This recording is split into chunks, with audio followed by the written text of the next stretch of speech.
The UK government has recently published its offer to EEA nationals who are currently living in the UK and wish to remain in the UK post-Brexit. This represents the government's position on this issue for the purpose of the withdrawal negotiations. When the UK leaves the EU, the majority of EEA nationals who wish to remain in the UK will, according to the proposals, have to apply for a temporary residence permit granting them immigration permission to stay in the UK. Since the UK is aware that it is impractical to issue a high volume of residence permits immediately when the UK leaves the EU, the UK government will provide a period of blanket residence permission, which is likely to last for around 2 years, to all EU nationals, during which time they will have to apply for the appropriate residence permit. This is known as the grace period. During this time, EEA nationals will be able to continue to live and work in the UK.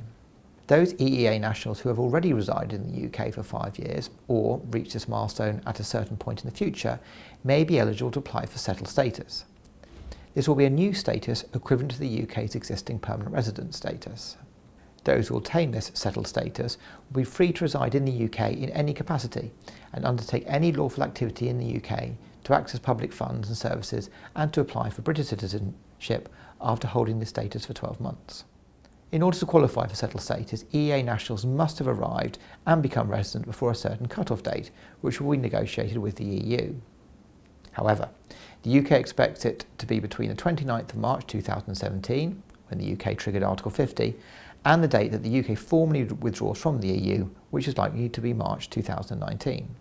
Those EEA nationals who have not satisfied the 5-year residence requirements by the time the UK leaves the EU will either be able to apply for settled status during the grace period, if they reach the 5-year mark during that time, or apply for a temporary residence permit during the grace period, which will extend their immigration permission to stay beyond the end of the grace period until such time as they have completed the 5-year period for settled status.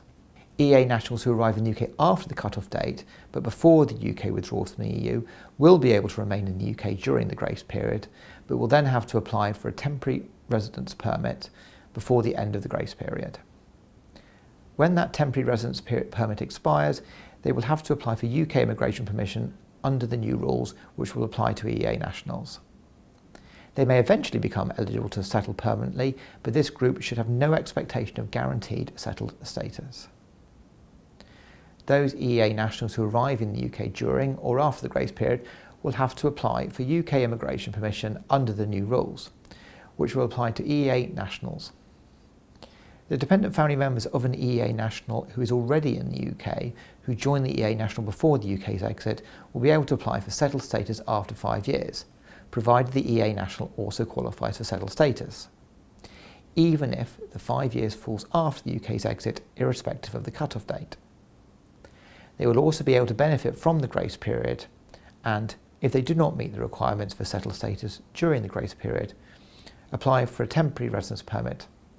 to enable them to complete the required 5-year period for settled status. Those joining after the UK's exit will either be subject to the same rules as those joining British citizens, which would mean that they would be subject to the annual minimum income requirement, which is currently £18,600 a year for the partner of a British citizen, plus an additional £3,800 per year for the first child and £2,400 per year for each subsequent child, or to the alternative post-exit immigration arrangements, which will apply to EEA nationals.